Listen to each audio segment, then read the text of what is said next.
আজকে দেখো গোটা জাতি লজ্জিত। আজকে যখন একটা সাংবাদিক একটা পুরুষের হাতে মাইক্রোফোন ধরতেছে যে আপনি কিছু বলেন, যে আজকে আসিয়া দর্শন হয়েছে তার সম্বন্ধে আপনি কিছু বলেন, তখন ওই পুরুষ জাতি কিছু বলতে পারতেছে না। এরকমভাবে লজ্জিত আজকে সারা বাংলাদেশের মানুষ, সারা পৃথিবীর মানুষের কাছে আজকে বাংলাদেশের মানুষ কেন লজ্জিত? যে ওই 7 বছরের 8 বছরের 9 বছরের শিশু কি দোষ করেছিল, তার তো এখনো বুঝার খেলার বয়সেই যায় নাই, তার সাথে কেন এরকম ঘটনা ঘটে? আশ্চর্যের বিষয়। আজকে যদি আমরা আমাদের নিজের পরিবারটাকে কোরআনের রাষ্ট্র হিসাবে চালাইতাম, সামাজিক কোরআনের ভিতর অবতরণ করতাম এবং রাষ্ট্রে কোরআনকে দিয়ে চালাইতাম, তাহলে আসিয়ার মতো বোন দর্শন হতো না। আজকে সমাজের ভিতর কোরআন নাই, রাষ্ট্রের ভিতর কোরআন নাই, এবং কি যে সমস্ত মানুষ সমাজের ভিতর ন্যায় বিচার দিবে তাদের ভিতরও কি নাই? কোরআন নাই। এই জন্য এই অবস্থা। কিছুদিন আগে যখন 5ই আগস্টের পরে বিভিন্ন গণতন্ত্রের অন্যতম যে মুখোশধারী 16 বছর কায়েম রাজত্ব চালিয়েছিল, তার বিভিন্ন লোক এদিক সেদিক ঘোরাফেরা করে ধরা খায়, তখন তাদের মধ্যে একজন ছিল কালো মানিক। কি মানিক? অর্থাৎ তাকে চূড়া মানিক বলা হতো। সে কি ছিল? বিচারপতি ছিল, সাবেক বিচারপতি। তার বিচার যে ব্যবস্থা, আল্লামা দিলওয়ার হোসেন সাইদুর রহমতুল্লাহ আলাই উনার যে বিচার সে করেছিল, সে ওনাকে যুদ্ধ অপরাধী বলে আরো অনেক কিছু বলে অনেক আলেমদেরকে সে আয়নাঘরে নামক আরো কঠিন থেকে কঠিনতম অবস্থানে প্রেরণ করেছে। তো আমার কথা হলো, সেদিকে যাব না, লম্বা করব না কথাগুলা হলো, আজকে সারা বিশ্বর কাছে আমার একটা মেসেজ। এই মেসেজটা হলো, আজকে আমাদের সন্তানদেরকে কোরআনের ভিতর নিয়ে আসি, আমাদের সন্তানকে কোরআন শিক্ষা দেই। শুধু আমার সন্তান না, আপনার আমার পরিবারকে, গোটা পরিবারকে কোরআন শিক্ষা দেই। এই রমজান মাস চলতেছে, এই রমজান মাসে যদি আমাদের নিজের জীবনটাকে সাজাইতে না পারি, তাহলে পুরা সবাই দুরূদ শরীফ পড়ি। আল্লাহুম্মা সাল্লি আলা মুহাম্মাদ ওয়া আলা আলি মুহাম্মাদ কামা সাল্লাইতা আলা ইব্রাহিম ওয়া আলা আলি ইব্রাহিম ইন্নাকা হামিদুম মাজিদ। আল্লাহুম্মা বারিক আলা মুহাম্মাদ ওয়া আলা আলি মুহাম্মাদ কামা বারাকতা আলা ইব্রাহিম ওয়া আলা আলি ইব্রাহিম ইন্নাকা হামিদুম মাজিদ। ফ্যানটি সাইরে দেব, এই ফ্যানটা সাইরে দেব, মাঝখানেরটা। রব্বি জিদনি ইলমা, রব্বি জিদনি ইলমা, রব্বি ইশরাহ লি সাদরি ওয়া ইয়াসসির লি আমরি ওয়াহলুল উকদাতাম মিন লিসানি ইয়াফকাহু কওলি ওয়া বিকা নাস্তাঈনু ইয়া মুস্তাঈন। সংক্ষিপ্ত সময় কিছু কথা বলবো। সবাই না পড়েন, হইতাছে না? হ্যাঁ পড়েন। সংক্ষিপ্ত সময় কিছু কথা বলবো তোমাদের উদ্দেশ্যে এবং জাতির উদ্দেশ্যে, যে কথাগুলা অনিবার্য বলা, একান্ত প্রয়োজন। সে কথাগুলার প্রেক্ষাপট নিয়ে আজকের এই লাইভ এবং ভিডিও কনফারেন্স সমস্ত জাতির সামনে। বিষয়টা হলো, বর্তমানের পৃথিবীর নানান ইস্যু, তার মধ্যে একটি হলো আজকে আমাদের সমাজের বিভিন্ন নৈপুণ্যতা এবং বিভিন্ন অবস্থান সমূহ এমন পর্যায়ে চলে গেছে, যে পর্যায়ে ইতিপূর্বে আর কখনো যায় নাই। এক কথায় আইয়ামে জাহিলিয়াতকেও হার মানাইতেছে। বুঝতে পারছে তো যখন কথাগুলা বলবো। তো আমি শুরুতে একটি আয়াতে কারিমা তেলাওয়াত করেছি এবং 2টি হাদিস পড়েছি। তার মধ্যে একটি হাদিস হলো, আল্লাহ রসুল সাল্লাল্লাহু আলাইহি ওয়াসাল্লাম যুবক সম্প্রদায়কে তখনই ডাক দিয়ে বলেন যে আমাশারা শাবাব মান ইসতাতা মিনকুম। শাবাব মানে যুবক সম্প্রদায়। শাবাব মানে কারা? যুবক সম্প্রদায়। যুবক সম্প্রদায়কে আল্লাহ রসুল সাল্লাল্লাহু আলাইহি ওয়াসাল্লাম ডাক দিয়ে বলেন, হে যুবক সম্প্রদায়, তোমাদের যখন সময় পরিপূর্ণ হয়ে যায় তখন তোমরা ফাঙ্কিহু, বিবাহ করো। কি করো? বিবাহ করো। এটা বলা হয়েছে কাদের? যাদের সামর্থ্য আছে, অর্থাৎ 2 প্রকার। এক প্রকার হলো ভরণ পোষণ। ভরণ পোষণের সামর্থ্য অধিকাংশ মানুষেরই আছে। আরেকটা হলো স্ত্রীকে পর্দার ভিতর পরিপূর্ণ রাখা। 2টা। একটা হলো ভরণ পোষণ। ভরণ পোষণ যার মাথার তার চিরা, অর্থাৎ সে ইনকাম করতে পারে, সেও দিতে পারে। কিন্তু পর্দায় কয়জনে রাখতে পারে? হ্যাঁ, রাখতে পারে? পারে না। বর্তমানে যে ইস্যু সেটা হলো রমজান মাস। রমজান মাসের মধ্যে এরকম অবস্থান কোনো সময় হয় নাই। হয়েছে দেখছ, তোমরা শুনছ যে রমজান মাসে বেশিরভাগই দর্শন, এরকম শুনছো কোনো সময়? শোনো নাই। যারা বড় এরা বুঝতে পারবা। আর আজকের যে আয়োজন সেটা হলো জাতির উদ্দেশ্য কিছু কথা তোমাদের সামনে নিয়েছে, এই জন্য তোমাদেরও দরকার, কারণ তোমরা যদি না জানো তাহলে ভবিষ্যৎ প্রজন্ম কিভাবে জানবে? কি বলেন?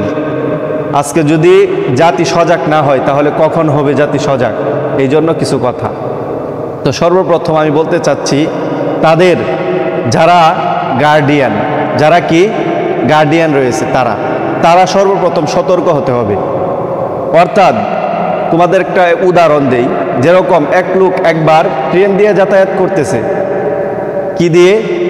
ট্রেন দিয়ে যাতায়াত করার সময় একজনের আহলিয়া পরিপূর্ণ পর্দার সহিত নিয়ে যাইতেছে, আরেকজনেরটা পর্দা ছাড়া। এক কথায় তার ভিতর কোনো কি নাই? দিনিয়াত নাই, গায়রত নাই। কি নাই? গায়রত। গায়রত এমন একটা জিনিস যেটা সাহাবীদের আমলে ছিল। নবী করিম সাল্লাল্লাহু আলাইহি সাল্লাম তাদেরকে শিক্ষা দিয়ে গিয়েছেন, এবং আমাদের পূর্বপুরুষ যারা, আমাদের আখাবির যারা, তাদের মধ্যেও ছিল, কিন্তু আমাদের মধ্যে নাই। বর্তমান সময়ের মধ্যে অধিকাংশ বেশিরভাগই পর্দার ভিতর রাখে, কিন্তু গায়রত নাই। গায়রত কি জিনিস? গায়রত এমন একটা জিনিস, হাদিসের মধ্যে আসছে, হাদিসের ভাষায়, যে নিজের আহলিয়ার নামটা পর্যন্ত পরপুরুষ না জানা, এটার নামই গায়রত। এটার নাম কি? গায়রত। তবে বলতেছিলাম ওই ঘটনাটা, যে উদাহরণটা, সেটা হলো ট্রেন দিয়ে যাতায়াত করতেছে। কি দিয়ে? ট্রেন দিয়ে যাতায়াত করার সময় এক ভদ্রলোক, সে হলো ম্যাজিস্ট্রেট। কি টেট? টেট। তখন সে জিজ্ঞাসা করতেছে, হুজুর আপনারাই তো করছেন দেশটা নষ্ট। কয় ভাই কেমনে করলাম? কয় আপনি আপনারই বিবাহ করছেন স্ত্রীরে, এত সুন্দর স্ত্রী, এই স্ত্রীরে আপনি কি করছেন? স্বাধীনতা না দিয়া তার একটা জেলখানার মধ্যে আবদ্ধ রাখছেন। তখন হুজুর শুনে হাসতেছে আর বলতেছে, ভাই আপনি এই কথাটা বলতে পারলেন? এই কথাটা তো আপনি যেভাবে বললেন, এইভাবে যদি চিন্তা করে ওইভাবে চিন্তা করতেন। কই কীরকম? কয় আপনি আপনার ব্যাগের মধ্যে কি আনছেন? কয় ভাই আমার ব্যাগের মধ্যে তো আমি আনছি স্বর্ণ, অলংকার এবং টাকা পয়সা, অর্থ সম্পদ। কইগুলা কোথায় নিয়ে যাইতেছেন? বলতেছে যে এইগুলো আমি আমার আত্মীয় স্বজনের বাড়ির থেকে বাড়ি ফেরার পথে নিয়ে যাইতেছি, ঢাকা থেকে ক্রয় করে। বলতেছে এইগুলা কি আপনি ব্যাগে কেন নিয়েছেন? এইগুলা তো আপনি পারতেন যে একটা পলিথিন বা একটা হাতে মানুষের সম্মুখে এভাবে নিয়ে যাইতে। বলতেছে সর্বনাশ, এইগুলা যদি আমি কি করি, হাতে বা এভাবে সাজিয়ে নিয়ে যায়, তাহলে তো আমাকে ছিনতাইকারী ধরবে। কে ধরবে? ছিনতাইকারী, ডাকাত, এগুলা ধরে আমাকে হেনস্থা করবে এবং আমার সব কিছু নিয়ে যাবে, কারণ এগুলো আমার মূল্যবান সম্পদ।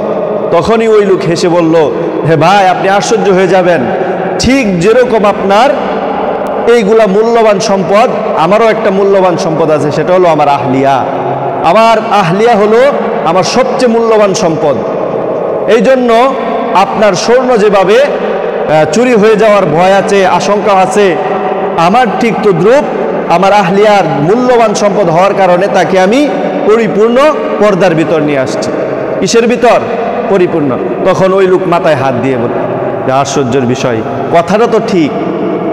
আজকে যদি প্রতিটা মানুষেই ওই ব্যক্তির মতো চিন্তা করত, প্রতিটা মানুষের মা বোন যারা রয়েছে তাদেরকে পর্দার ভিতর, বিধিবিধানের রাখার ভিতর চেষ্টা করত, তাহলে বর্তমান সময়ে এরকম জাহিলিয়াতের অবস্থান হতো না। কি বলো? হতো না। আজকে দেখো সারা বাংলাদেশের মধ্যে মানুষ হাহাকার, বলতেছে যে একটা সরকার গঠন কখন হবে? আশ্চর্যের বিষয় যে সরকার গঠন হলে আমরা মনে হয় নিশ্চিতভাবে বাঁচতে পারবো না। তখনই নিশ্চিতভাবে বাঁচতে পারবো যখন কুরআনের রাষ্ট্র কায়েম হবে। কিসের রাষ্ট্র কায়েম? কুরআনের। কুরআনে কি বলা হয়েছে?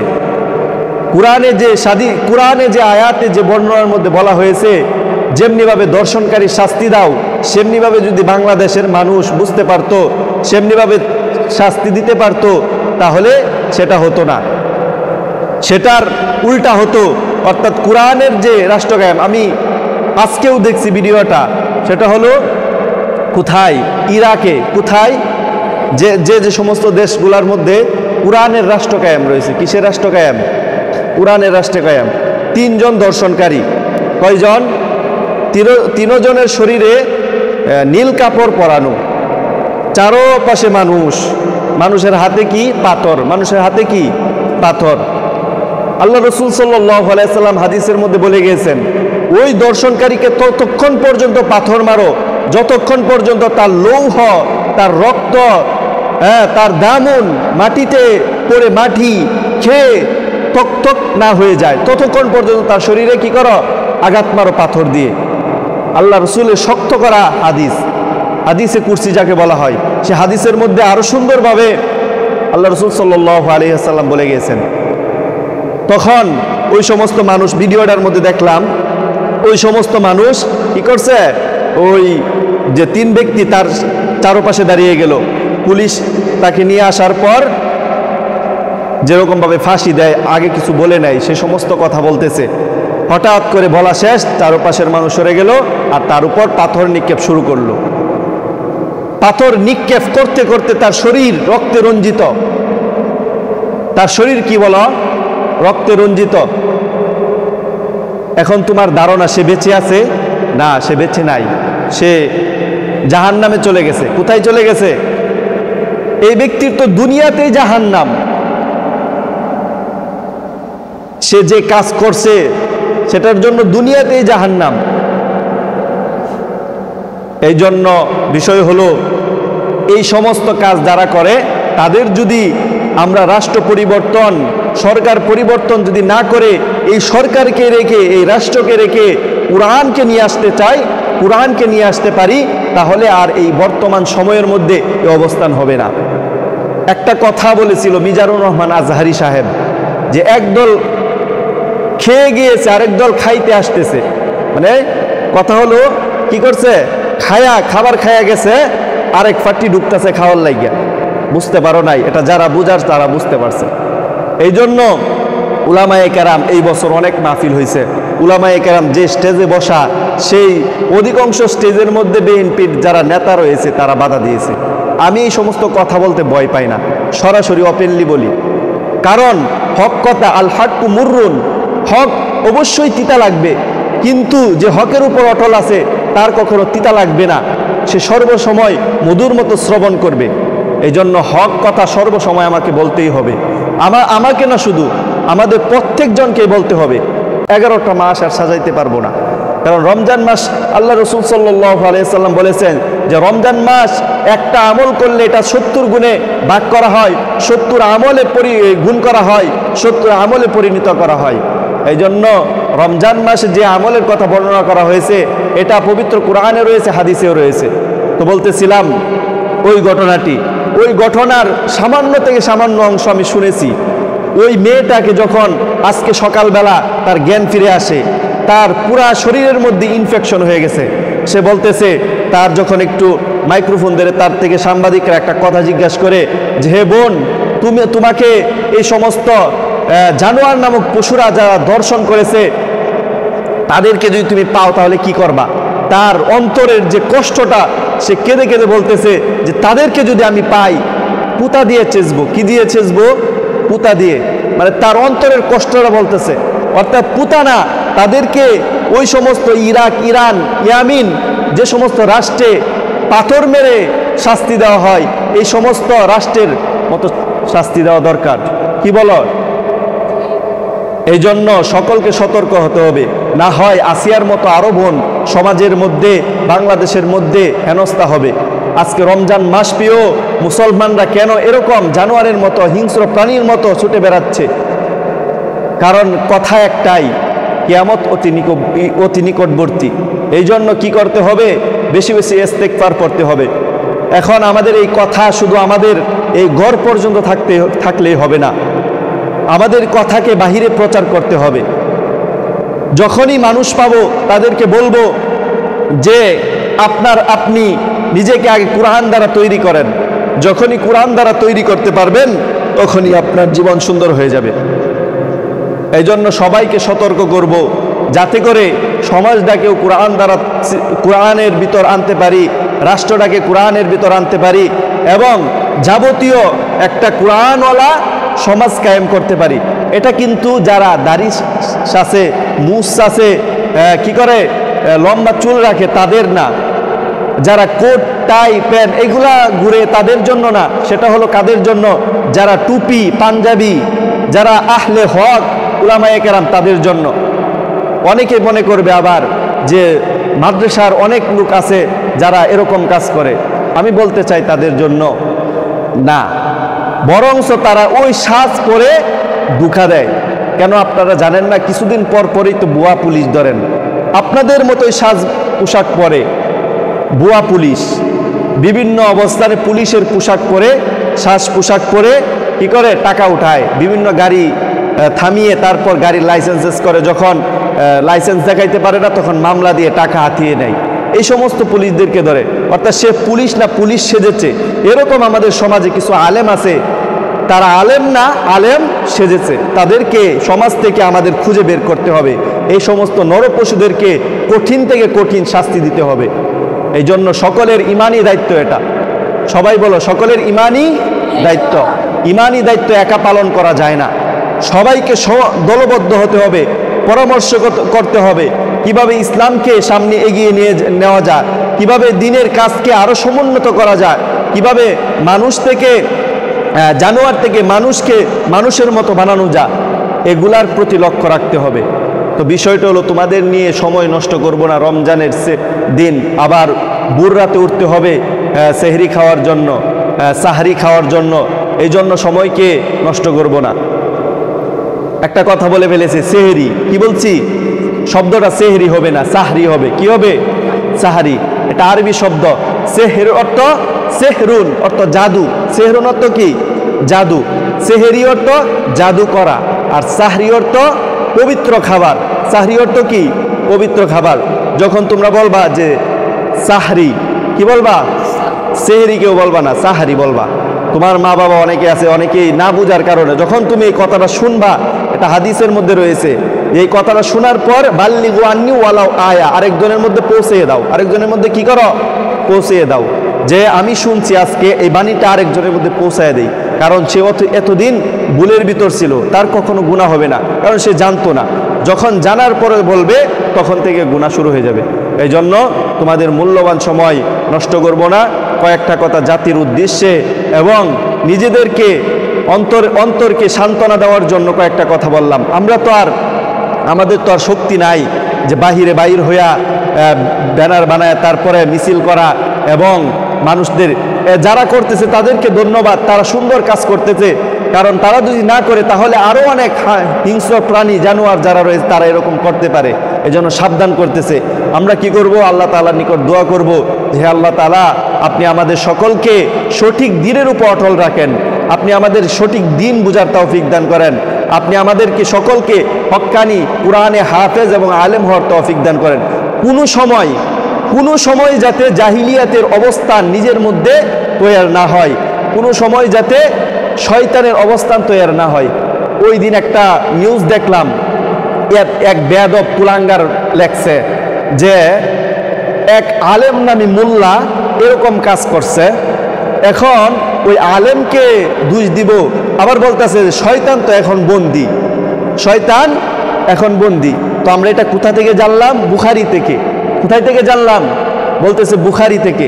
এখন শয়তান বন্দি, আলেম এই কাজ করলো, এখন এই দোষটা কি মোল্লাকে দিব না বুখারীকে দিব? মাযাকাল্লাহ, নাউজুবিল্লাহ। এর একবারও চিন্তা হয় নাই বুখারী নামক গ্রন্থ, যেটা কোরআনের পরে স্থান পেয়েছে, বুখারী শরীফ, সিয়াসাত্তার কিতাব বুখারী শরীফ, যে কিতাব কোরআনের পরে কি পেয়েছে? স্থান। যে আল্লাহ রাসূল সাল্লাল্লাহু আলাইহি সাল্লাম বলেন, যে ঘরে বুখারী শরীফ রয়েছে সে ঘরে রহমতের ফেরেশতা প্রবেশ করে। কিসের ফেরেশতা? বলে সুবহানাল্লাহ। সে ঘরের মধ্যে কোনোদিন অভাব অনটন হয় না, সে ঘরের মধ্যে কোনো সময় ঝগড়া বিবাদ ইত্যাদি হয় না। তো বুখারী শরীফ কি